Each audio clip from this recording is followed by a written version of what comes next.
Governo Federal, Governo do Estado do Rio de Janeiro, Secretaria de Estado de Cultura e Economia Criativa do Rio de Janeiro, através da Lei Aldir Blanc, apresentam esta temporada do Muiractã.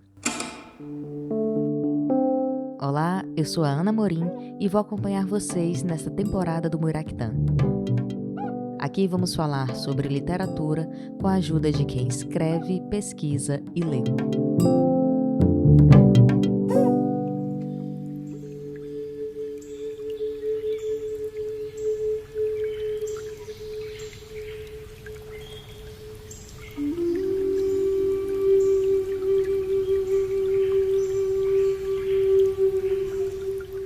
Tô tentando lembrar dos meus primeiros contatos com a representação indígena. Acho que foi em alguma dessas atividades do chamado Dia do Índio. Você deve ter passado por algo assim na escola. A gente recebia uma folha de papel com um desenho para colorir. Pintava a tanga, o corpo, o cocar, algo bem caricato. Isso deve ter sido nos meus primeiros anos escolares, porque me lembro que era um desenho impresso em mimeógrafo. Lembro também de ler as histórias de Papa Capim e daquela música da Xuxa. Claro, tinham também as imagens que ilustravam os livros de ciências sociais. Descoberta do Brasil, quinhentismo, primeira missa, essas coisas.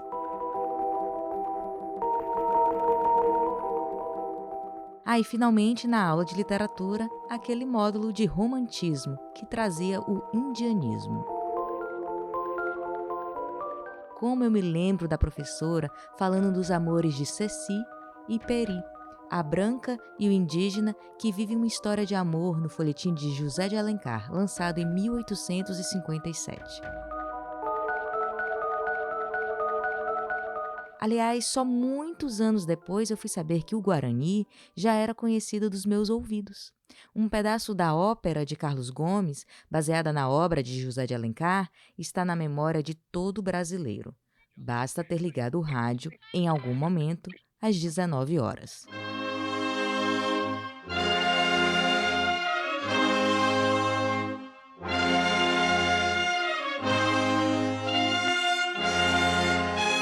Quando José de Alencar começa a representar os indígenas na literatura, aquilo não era mais uma novidade. Eles já figuravam na poesia nacional, ganhando as páginas de épicos, como Caramuru, de Santa Rita Durão, e Confederação dos Tamoios, de Gonçalves de Magalhães. Aliás, é nesse último que mora uma boa polêmica. José de Alencar nos indica uma crônica da época, estava ansioso pelo tal poema, algo para consagrar um Virgílio em terras brasileiras. Mas se decepcionou. Inconformado pela obra não dar conta de pintar a nossa natureza, o nosso povo de forma adequada, adota o pseudônimo Ig para escrever cartas de desaprovação ao poema de Magalhães. Começa aí uma verdadeira polêmica literária de nossa história.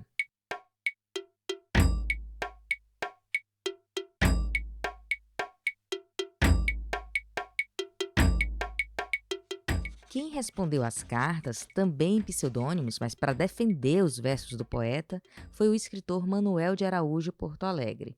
Mas não só ele, como também o imperador Dom Pedro II, que, aliás, ele tinha patrocinado a obra, defendia o seu interesse. Mas resposta mesmo, veio em forma de ficção. Um ano depois da treta, em 1857, José de Alencar ganha notoriedade publicando em folhetim O Guarani. Era a vez dele dar forma, então, às suas críticas.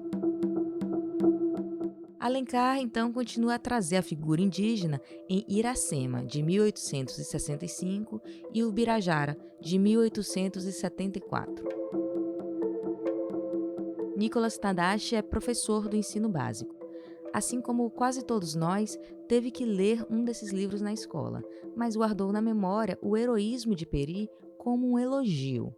Descobriu na graduação uma outra forma de olhar para essas representações.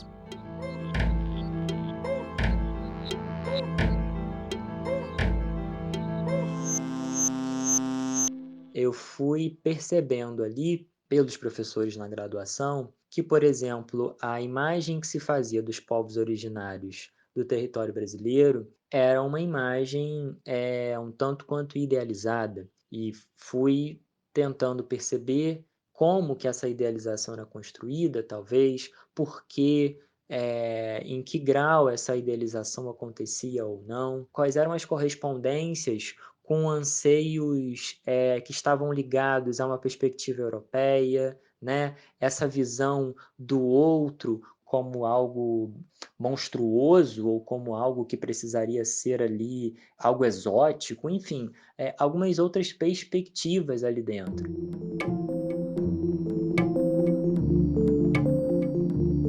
Se a leitura da obra não estiver quente em sua cabeça, é bem capaz de você estranhar como é que o Nicolas acha que há algo de monstruoso nos indígenas de Alencar. Afinal, o que fica na nossa memória de escola é sempre aquela imagem de idealização dos nossos heróis. Mas tente se lembrar do acontecimento que marca a ação do livro Guarani. É a vingança da morte de uma indígena aimoré, morta pelo irmão de Ceci. Os aimorés se juntam contra a família da mocinha. Nestas descrições temos um verdadeiro contraste. Por um lado, Alencar idealizou o nosso herói indígena pelo espelho do branco. Peri vive longe dos parentes, é convertido ao cristianismo e é vassalo do amor de Nossa Senhora, que projeta em Ceci. Por outro lado, os aimorés respondem pelo todo. São descritos como feras, quadrúmanos, bestas irracionais, o mal na terra. Alencar descreve os aimorés com muitos detalhes. Dentre eles, diz que um prazer feroz animava todas essas fisionomias sinistras, nas quais a braveza, a ignorância e os instintos carniceiros tinham quase de todo apagado o cunho da raça humana. Ou seja, estamos diante da decadência. Mas Peri, sendo indígena, só é Peri, o nosso grande herói Peri, porque é passado. Aliás, nas 3 obras indianistas do autor, há este ponto em comum. As ações se passam em um Brasil de séculos longínquos.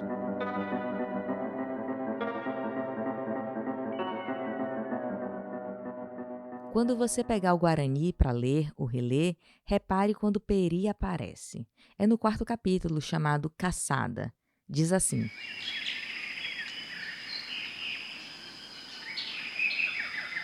em pé, no meio do espaço que formava a grande abóbada de árvores, encostado a um velho tronco decepado pelo raio, via-se um índio na flor da idade.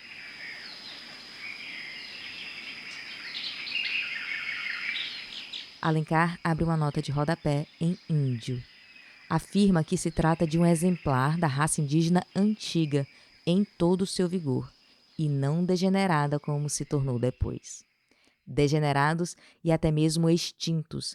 Assim eram considerados os indígenas no tempo dos românticos. Aliás, ideia em curso até hoje, lamentavelmente. Nicolas encontra isso em sala de aula. A gente sempre pensa, quando a gente começa a discutir, que elementos que estão ali, que façam parte, hoje em dia ainda, do nosso imaginário social, porque todo ano, isso é muito, muito engraçado, assim, tem algum aluno que vai questionar e vai dizer, mas índio hoje em dia anda de caminhonete, que índio é esse, não sei o quê. E aí a gente sempre aproveita isso para tentar entender qual é o nosso imaginário social a respeito desses elementos e aí pensar o que disso que a gente ainda mobiliza para falar sobre os povos originários, o que vem lá do século XIX, talvez, o que a gente consegue enxergar nesses romances, o que a gente consegue enxergar que ainda é eco, quais são os ecos hoje em dia. E aí eu acho que eles se interessam um pouquinho mais, porque eles vão percebendo que há ecos, assim, eles vão fazendo umas caras, tipo, meu Deus, mas como assim, né? Porque acho que às vezes, talvez na nossa rotina escolar, os alunos tenham essa visão assim meio tipo, século XIX, já passou muito tempo. Hoje em dia, a gente está aqui, 2021, já é outra coisa e tal. Mas não, quando a gente começa a pensar e ver que há camadas ali muito profundas, né, que vão costurando nossos comportamentos e o que disso foi ali ensaiado, gestado no 19.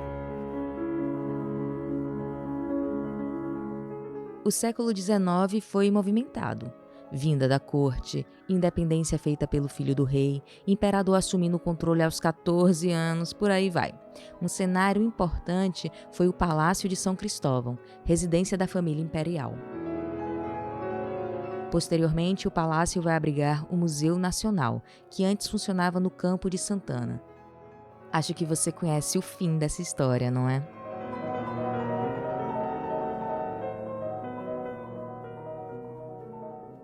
O Museu Nacional completou 200 anos em 2018.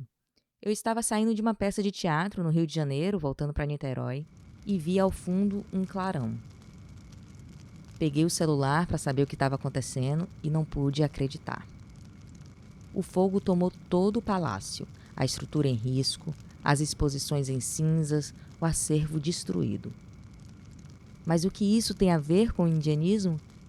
Quem me fez lembrar disso foi o Nicolas, que na segunda vez que foi dar aula sobre o romantismo, se sentiu impactado com as notícias também. Nós iríamos começar a falar sobre os romances do José de Alencar. E foi muito curioso, porque calhou de ser um dia após o incêndio no Museu Nacional. Então eu me lembro de ter ido ao Museu Nacional naquele dia, né, no dia posterior, ter visitado o lugar, ter ido às manifestações à tarde na Cinelândia e chegar direto para dar aula.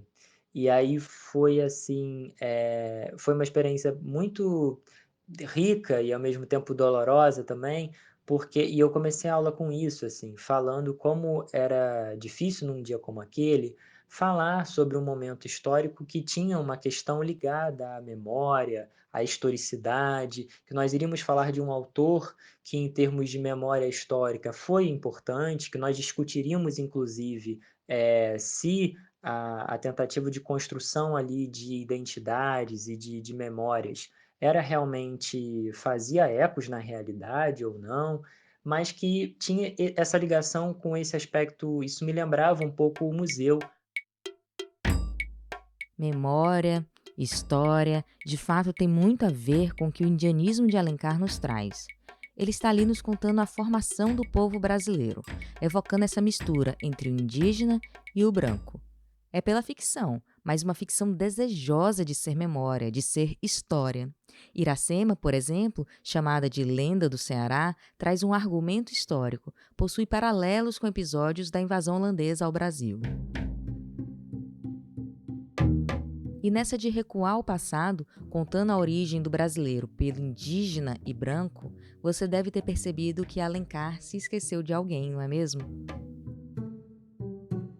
A escravização ainda era lei e era defendida pelo autor. Os negros não protagonizam os nossos épicos.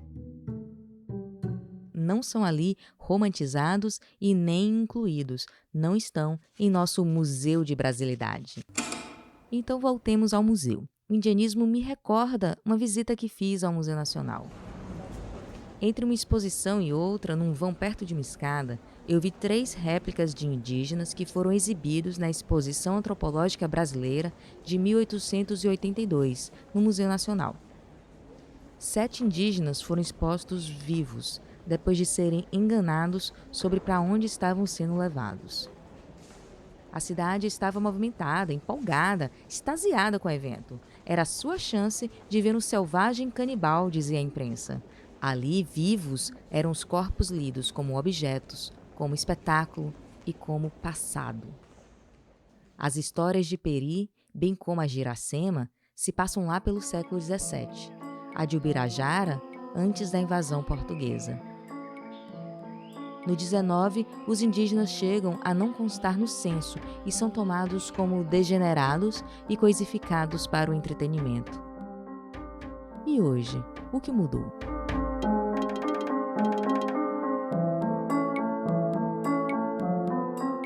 Graça Graúna é indígena, potiguara, escritora, professora, doutora em teoria da literatura. O nome Graúna foi dado pelo seu pai, para que o canto vibrante do pássaro preto acompanhasse a filha. Eu tenho uma dificuldade muito grande de falar. Eu tenho minha voz esse tanto mesmo. Se você me ver gritando, eu acho que grito estranho, ninguém escuta. E eu falo assim, mas eu sou mal criada. principalmente na escrita.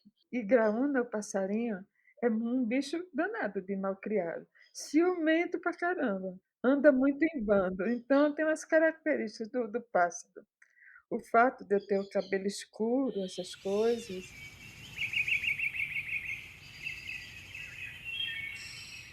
Os cabelos negros, como ela diz, reforçam seu nome. Isso traz recordações. Iracema, a virgem dos lábios de mel, tinha, como descreve Alencar, os cabelos mais negros que a asa da graúna e mais longos que seu talhe de palmeira.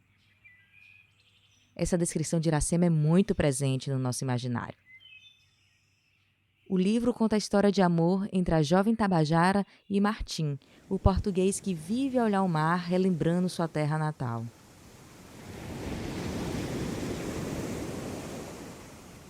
Lá, escreve Alencar, lhe espera a virgem loura dos castos afetos. Aqui lhe sorri a virgem morena dos ardentes amores. Aliás, esse mesmo jogo entre loura e morena já havia sido feito em um Guarani, com Ceci e Isabel. Iracema parte de sua aldeia e segue Martim, na esperança deste amor. A jandaia a acompanha nesse caminho de tanto sofrimento. Iracema dá à luz a Moacir, o filho da dor. Cá está o brasileiro, filho dessa união. Por fim, Iracema morre. Graça leu a obra durante o curso de letras.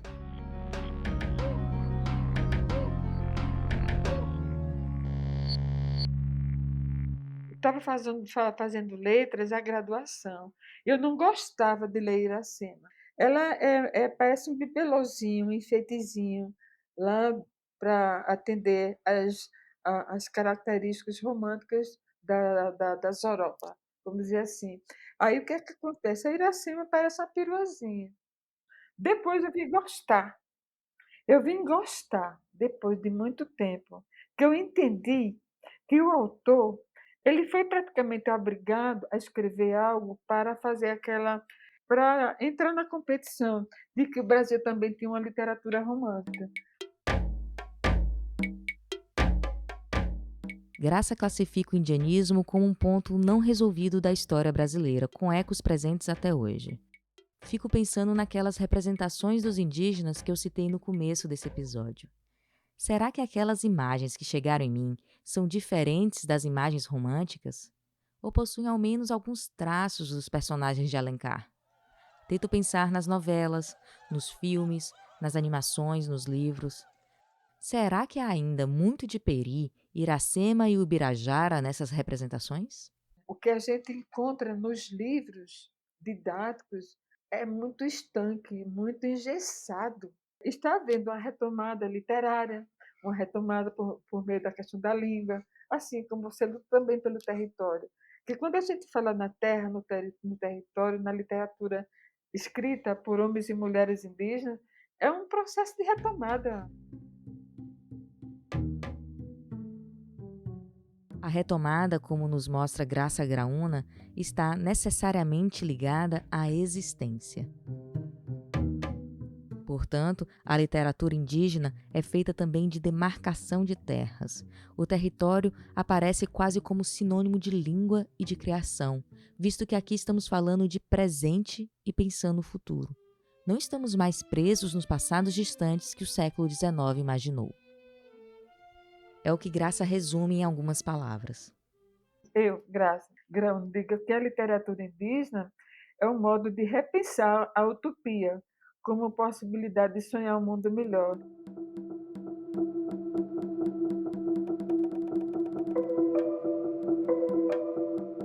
Utopia. Cá estamos olhando para o futuro. Nele, Graça Graúna pretende continuar sua poesia. Ela me disse que está escrevendo cartas. Além disso, prepara um livro de haikais indígenas que será feito no processo de cartonagem, artesanalmente. Inclusive, ela pretende partilhar esse processo com os parentes. Participa também de projetos coletivos de livros com outros autores indígenas. Graça procura suas inspirações por onde passa. Ela fala sobre trocas com outros países, com outras culturas. Cada passo uma novidade. Esse caminho às vezes causa surpresa, como Nicolas nos disse. Haikais indígenas? Cartonagens indígenas? Como assim, não é mesmo?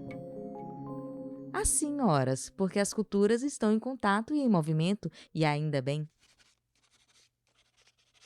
Bom, se você quiser saber mais sobre a produção de Graça Graúna, pode entrar no site dela, graçagraúna.com, claro, sem acento e sem cedilha.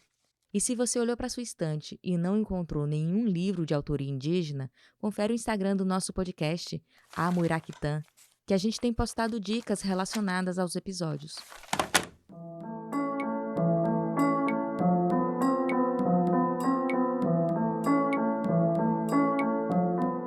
No episódio anterior, a gente falou um pouco sobre visitar o passado para pensar o presente e construir o futuro.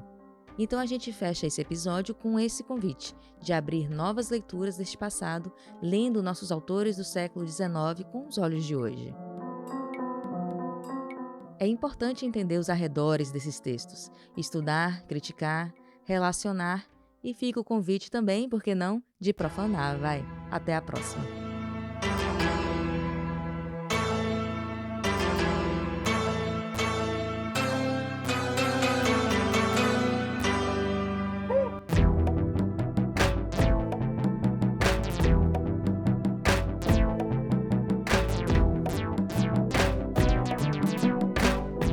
Muiraquitã é um projeto idealizado por alunos de graduação, mestrado e doutorado em letras na Universidade Federal Fluminense. Você pode acompanhar o nosso podcast pelo Instagram, @amuiraquitã, assim, no feminino. Assine o feed para nos acompanhar. O roteiro é de Ana Morim, Frederico Cabala e Luísa Quintão. As composições são de Frederico Cabala, a edição de Elder Gomes Barbosa e a identidade visual de Vitor Godoy.